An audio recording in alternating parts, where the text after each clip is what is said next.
আসলে অনেক দিন পরে একসাথে হয়েছি। আমার খালা, মা, বোন এসছে, আমার শাশুড়িকে দেখছি। আসলে মা খালাদের একসাথে হওয়াটা সহজে হয়ে ওঠে না, হলে পরে সত্যি সেটা একটা বিশেষ একটা মুহূর্ত, একেবারেই প্রেশিয়াস মোমেন্ট, অতিশয় খুব সুন্দর একটা মুহূর্ত। আসলে এটা ধরে রাখার মতন। আমার আনন্দের সীমা নাই। আজকে আসলে একটা বিশেষ দিন আমারও, আমার বিয়ে বার্ষিকী। তো মা ভাই বোন যখন একসাথে হয়, শাশুড়ি একটু অসুস্থ আছে, তো তারা আসলে দেখতে এসছে, শাশুড়িকেও দেখছে। আর আমি তো তাদের স্নেহ ছায়ে আছি, দোয়া আশীর্বাদে আছি। আমার মা আমার শাশুড়ির সাথে খুব সুন্দর একটা মোমেন্ট কাটাচ্ছে।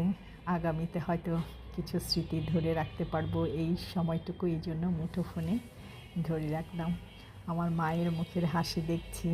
মামনি একটু কষ্ট আছে, তারপর আমি বলছি মামনি একটু হাসি নেই, যে হাসি দিয়ে আছে। আসলে দুইটা মায়ের মুখের হাসি বড্ড ভালোবাসি। খালাও মা, অবশ্যই মা। খালাকে খুব সুন্দর লাগছে। আমি বললাম খালা খুব সুন্দর লাগছে, আমার সাজেগুজু খালা। একটাই খালা, আমার মায়েরা দু বোন। আসলে খুব সুন্দর একটা মোমেন্ট। আমরাও এখানে আছি, দু বোন আছি, আর মায়েরাও দু বোন আছে। আর আমার মামনি, আমার শাশুড়ি, সেও মা। দুই মা আমার এখানে আছে। সব মিলিয়ে খুব সুন্দর একটা বিশেষ মুহূর্ত। আল্লাহ আমাদের মায়েদের সুস্থ সবল রাখুক।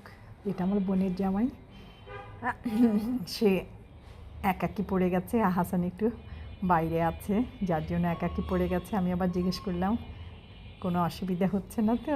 বলে না না, তোমার একটা স্পেশাল ডেতে এসছি, ভালো লাগারই কথা। চট করে চলে এসছি আবার মায়ের কাছে, আমার শাশুড়ির কাছে। মামনিকে বললাম মামনি একটু ফিট থাকেন, আরও কিছু মানুষ আসবে আপনাকে দেখতে আসবে, এবং একটা সুন্দর মোমেন্ট আমরা কাটাবো।